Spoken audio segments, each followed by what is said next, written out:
Chairman, who decides? That's the fundamental question. Who gets to make the call? Is it the guy whose name was on the ballot, or is it some bureaucrat? Is it the guy who got 77 million votes, or some district judge? The left always says, trust the bureaucrat, trust the judge. It's the Faucis, it's the Boasbergs who get to make the call. After all, they're the experts. They're smarter than we, the people. They're smarter than all us hillbillies in flyover country who voted for President Trump. Trust them. That's not how it works. We, the people, have the power. And you know what's interesting? For all the left's talk about democracy, they don't really trust it. Last summer, they kicked their nominee off the ballot without a vote, without an election, and they put someone else on the ballot without a vote, without an election. So of course they like some judge issuing orders or injunctions that stop the head of the executive branch from doing what he said he was going to do when he ran for the job and when the American people elected him. Hypocrisy and double standards aside, Jim Jordan is carrying on the Republican Party's tradition of trying to consolidate as much power within the executive branch and the president as possible. Jordan will have you believe that Donald Trump is the most qualified person to run the country, and none of his administration's actions can be questioned and are by default totally justifiable. Take a listen for yourself. Think about it. Here in D.C., an elected judge thinks she's better equipped to determine military readiness than the commander-in-chief. An unelected judge in California thinks he gets to decide how many probationary employees work in the executive branch, not the guy who was elected to run the executive branch. Another unelected federal district judge here in D.C. thinks he gets to decide how long illegal gang member terrorists stay in our country, not the president, not the commander-in-chief. And now that same judge gets randomly assigned the Hegseth case, and he'll get to determine who the Secretary of Defense can talk to and how he has to do it, not the president. I think Americans see through this all. They know Representative Ice's legislation is exactly what's needed. They know who they elected, and they want him to make decisions that affect the executive branch, that affect our country. Checks and balances, separation of powers, and legal precedent be damned. Jim Jordan, like the other MAGA sycophants in Congress, will conjure up any and every argument imaginable to justify concentrating power solely with Donald Trump.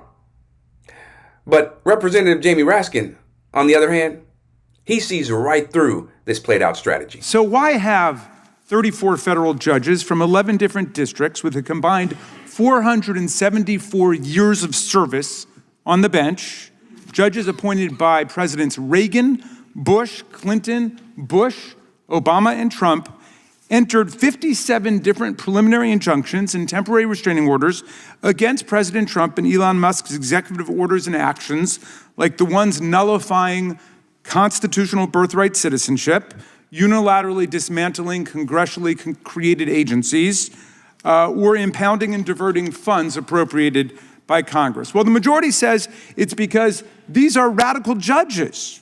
And they lead off, as our good Chairman Issa did, with Judge Jeb Boasberg, the chief judge of the District Court of the District of Columbia, who enjoined the mass roundup and deportation of immigrants to an infamous El Salvadoran prison in peacetime without any due process at all, allegedly under the Alien Enemies Act of 1798, a statute explicitly limited to wartime and military invasion. Some of our colleagues have been railing against Judge Boasberg for ordering the planes to be turned around. They say those planes were filled with terrorists, I think my good friend from Texas said. Well, here's one person of many who wasn't a terrorist on that flight or a gangbanger. His name's Kilmer Garcia. He's a Marylander married to a U.S. citizen who has a 5-year-old son with autism. And he went to pick up his son, but he was picked up first by ICE. And then he was shackled and put on that airplane and shipped off to the torturers of El Salvador without ever having the benefit of those two most beautiful words in the English language: due process. He never saw a judge. Nobody ever told him what he was being charged for. Nobody ever told him that there were any charges against him. and he was sent to a mega prison run by the self-proclaimed dictator of El Salvador. And yesterday, you know what happened, Mr. Chairman? The Trump administration admitted that it had made a mistake. He was not actually a gangbanger. He was not a criminal. It was all a mistake. If there'd been due process, maybe that would have been determined, but there wasn't. But they put him on that plane and he's El Salvador. Well, all's well that ends well, right? No. The administration says there's nothing they can do about it now because he's no longer in U.S. custody. This guy who lives in my state, married to a U.S. citizen, with citizen children, he's stuck with the dictator of El Salvador. Tearing down checks and balances and consolidating power with the president puts everyone's civil rights at risk, especially those who are not friendly to the administration in power, because the end result is tyranny. The end result is an oppressive government where one branch can do whatever they want to whomever they want, whenever they want. And that's why we have checks and balances in place and separation of powers, so that one branch cannot abuse their power, so that they cannot disregard what the other branches have in mind. And we cannot afford to have that happen here in the United States. Some of my colleagues should be alerted to this fact. Judge Boasberg was first named to the bench by President Bush. He was Justice Kavanaugh's roommate at Yale. Known in legal quarters as a very conservative judge, but they want to impeach him because he stood up for the rule of law. If the number of decisions striking down Trump illegality is unprecedented today, it's only because the sheer number of illegal acts committed in the first 100 days is unprecedented. America's never seen anything like it before in our entire history. Trump and Musk have been systematically violating the Constitution and breaking the law to trample the rights of the people and steal our data, fire excellent federal workers en masse, and dismantle congressionally created government agencies and programs, from the VA and Medicaid to NOAA, NIH, and Social Security, which Elon Musk called, quote, the biggest Ponzi scheme of all time. Like, you could run a real pyramid scheme.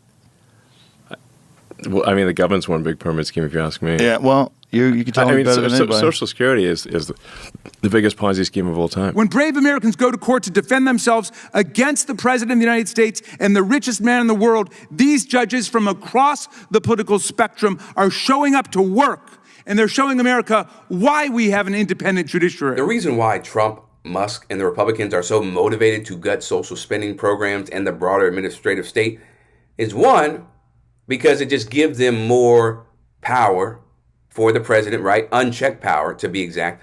But also because then they're able to use that money, right, that was spent on social programs for themselves, for the rich, the 1%. And that ends up hurting the middleman and the middle woman, or the common man and the common woman. It ends up hurting marginalized communities. But it's no secret why they're doing this.